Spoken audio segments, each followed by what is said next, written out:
உண்டாதாக. மத்தேயு 1:21 பாவத்திலிருந்து ரட்சிக்கவே கர்த்தராகிய இயேசு வந்தார். உங்கள் பாவத்திலிருந்து அடிமைத்தில் இருக்கிற அந்த பாவத்துக்கு அடிமையாக இருக்கிறீங்கன்னா அது விடுதலை கொடுக்க முடியாத கர்த்தர் செய்ய வந்திருக்கிறார்.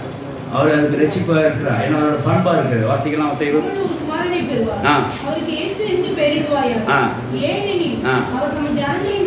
ஜனங்கள் பாவங்களை நீக்கி ரட்சிப்பார். ஹல்லேலூயா.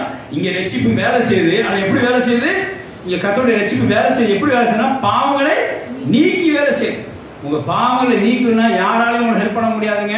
இயேசு ஒருத்தவர். ஹல்லேலூயா. அவரே உலகத்துல பாவத்துல வந்த விமர்சனம் வந்த தேவ மனிதனா தேவனா கர்த்தர் ஸ்தோத்திரம் உண்டாதாக. லூக்காலே 1:77 வாசித்து பாருங்க. இங்க பாவம் மன்னிப்பா ரட்சிப்புன்னு சொல்லி போடப்பட்டிருக்கு. கர்த்தர் இயேசு உலகத்துல வந்தார், பாவம் மன்னிப்பை கட்டளையிட்டார், ரட்சிப்பை நமக்கு கட்டளையிட்டார். ஹல்லேலூயா.